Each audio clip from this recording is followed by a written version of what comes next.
Imagine this. A baby is born. Crying, fragile, completely dependent.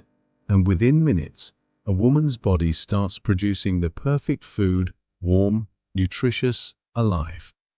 But here's the question. How does the body know when to start? Where does the milk actually come from?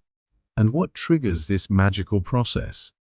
What you're about to see is one of the most powerful biological systems in the human body. Welcome back to the channel.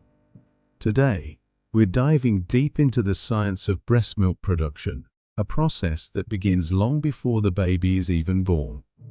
From hormones to glands to brain signals, this is the full anatomy explained step by step. Milk production doesn't start after birth. It actually begins during pregnancy. Inside the breast, there are tiny structures called mammary glands. These glands are made up of alveoli, small sac-like structures that produce milk, ducts, tiny tubes that carry milk, and fat tissue that gives shape to the breast. During pregnancy, hormones like estrogen and progesterone start preparing these glands. They cause the breast tissue to grow, expand, and get ready. But here's something interesting. Even though the body is preparing for milk, actual milk flow is blocked during pregnancy because progesterone prevents full milk secretion. The moment the baby is born, everything changes. The placenta is delivered and suddenly progesterone levels drop sharply. This is the trigger.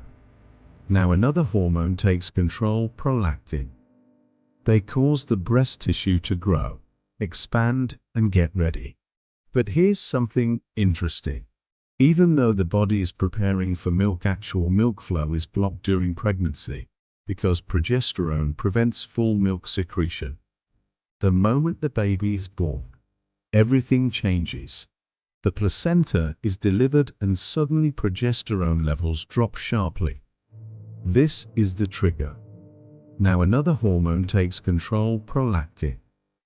Yes, breast milk is literally made from the mother's bloodstream.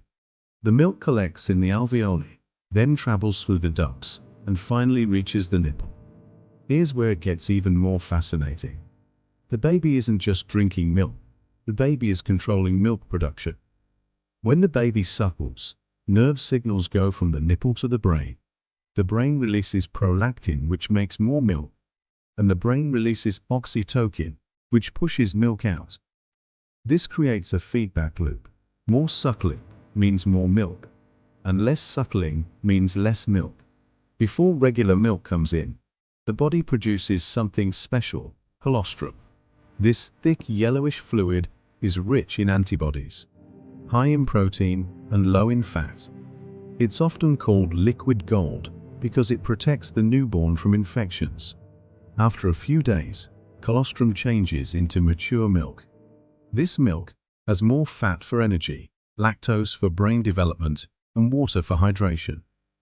And here's something amazing: breast milk changes composition based on the baby's needs. The hormone oxytocin does more than just release milk. It also creates bonding, relaxation, and emotional connection. Sometimes, even hearing a baby cry can trigger milk release. That's how powerful the brain-body connection is. Milk production follows a simple rule: supply and demand. Frequent feeding means more milk, and skipping feeds means less milk. This is why regular breastfeeding is important.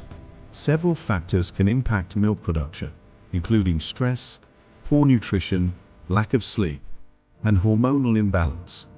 That's why a mother's health is extremely important. Let's bust some myths. Small breasts produce less milk. False. Size doesn't matter. Milk comes instantly after birth. Not exactly. It takes time. Formula is always equal. Breast milk adapts uniquely. Think about it.